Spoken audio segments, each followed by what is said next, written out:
ازيكم عاملين ايه؟ يا رب تكونوا بخير. حشتوني من الفيديو اللي فات. اللي مشتركش في القناه ينزل يشترك ويفعل زر الجرس عشان يوصل لكم كل جديد انا بقدمه، ودوسوا لايك وحطوا لي تعليق حلو من قلبكم.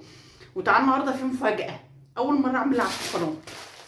ايه ده بقى العشق. العشق يعني الريحه زي ما ادمنت ريحه القهوه، فانا ادمنت الريحه دي. يا لهوي يا لهوي يا لهوي على الجمال. الله الله الله الله بجد. سامحوني بقى يا جماعه، انا ببص لنفسي في التليفون، فعشان كده تحسوا ان انا محوله شويه. المفروض ان انا ابص على الكاميرا، فدي غلطه ان شاء الله مش هتتكرر. فانا عماله ابص لنفسي في الكاميرا وانا ما اعرفش، فتحسوا ان انا كده ايه، محوله شويه.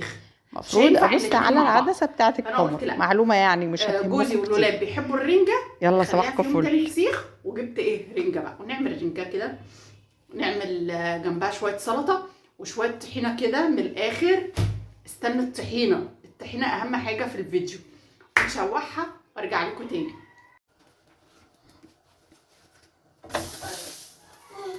ماما ايه ده؟ ايه ده ماما دي؟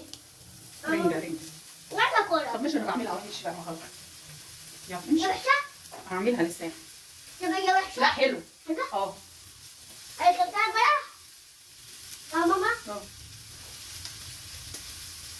هنا عادي بقى نشوحها على البوتاجاز بدل ما نزفر البوتاجاز. والله ما فيش فرق، يعني انتي عملتيها على البوتاجاز هتطلع هي نفس الرنجة، عملتيها على عين البوتاجاز هتطلع هي نفس الرنجة.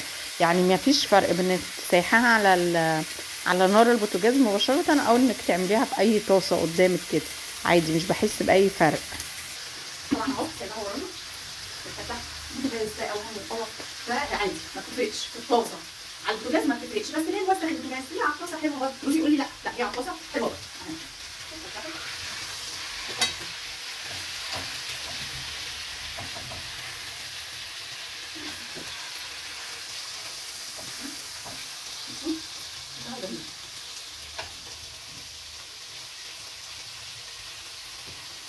الرنجة دي من عند واحد هنا في زفتة اسمه الجنايني، ده مشهور جدا جدا. الرنجة بتاعته دايما صبحة وجميلة وطرية وفيها بطاريخ حلوة قوي يعني، ودلعة كده يعني. هو مشهور هنا في زفتة. فانا دلوقتي هفصصها لاني انا هناكل هنا جزء منها وانزل الباقي تحت لجوزي يعني وكده. فانا مضطره افصصها لانهم هم في شغل وكده، مش هيقعدوا بقى يعكوا بايديهم ويقعدوا يفصصوا. لا انا هفصصها لهم تبقى اسهل عليهم وياكلوها من العلبه على طول كده. خلاص هنا انا هحطها في العلبه ديت، علبه تلاجة بسيطه كده. وزي ما قلت لكم انا ما جبتش فسيخ يا جماعه، لان ما ينفعش فسيخ يتحط جنب رنجه. حطيت دي في تحت كده يعني كانها يعني حاجه عشان ما تبقاش الرنجة سخنة في العلبة على طول، هي اصلا بقت دافية. فهرص فيها الرنجة بعد ما فصصتها. وهعمل دلوقتي معاكم الطحينة بقى. وهناك الطبق ده فيه هعمل سلطة خضراء، ومعانا بصل اخضر وليمون اكيد، والبصل اساسي يعني. ما كنتش بحب البصل الاخضر ده زمان، بس هو دلوقتي بموت فيه مع الرنجة والفسيخ، ده حكاية. خلاص كأني بعمل لانش بوكس. ده اللانش بوكس بتاع ابو سليم يا جماعة. ايه رأيكم فيه بقى؟ ده لانش بوكس.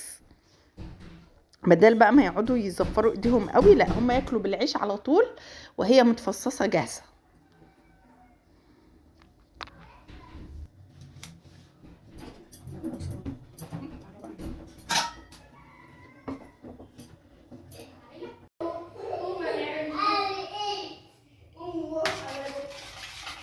خلاص هنا انا كان عندي طحينه، فحطيت معلقتين 3 كبار كده، وحطيت عليها الكنكه اللي جنب دي فيها ميه دافيه، احطها عليها واقعد ادوب فيها كده لحد ما تخف حاجه بسيطه.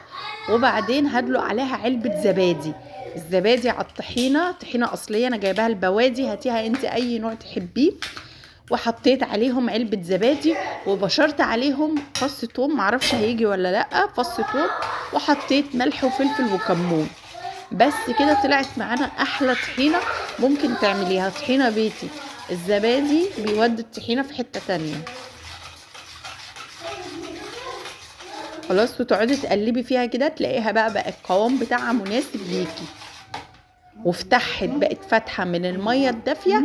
وعلبه الزبادي اهي، انا بقول لكم حطيت معلقتين 3 من علبه البوادي وعلبه زبادي، وهرش ملح وفلفل وكمون، وانا حطيت فيها فص ثوم بس، معرفش هو اتصور ولا لا. اظبطي الملح بتاعها كويس ولا تحدقيها، ان كانت دلعه احسن ما تكون حادقه، فتظبطي الملح بتاعها عشان ما تبوش منك، لان مش هنعرف نعالجها. جيت احط كمون طلع الكزبره، لا ما ينفعش نحط فيها كزبره، هو ملح وكمون بس، او ملح وفلفل وكمون، تطلع معاكي احلى طحينه باحلى قوام باحلى طعم. الزبادي بيوديها في حته تانية. في ناس بتخففها بميه بس، بيخففوا الطحينه بميه بس، تمام بتبقى حلوه وكل حاجه، بس حته الزبادي دي بتديها طعم المطاعم كده الفخمه. يعني لما كنا بناكل مشويات في مطاعم فخمه كده كنت احب الطحينه قوي. انا من النوع اللي ما بحبش الطحينه قوي، ما بحبهاش الا مع السمك، طحينه وسمك بس، يعني طحينه سمك رنجه، ما بحبهاش مع المشويات خالص. بس لما كنا ندخل محل مشويات وادوق الطحينه بتاعته كانت تعجبني قوي قوي قوي يعني.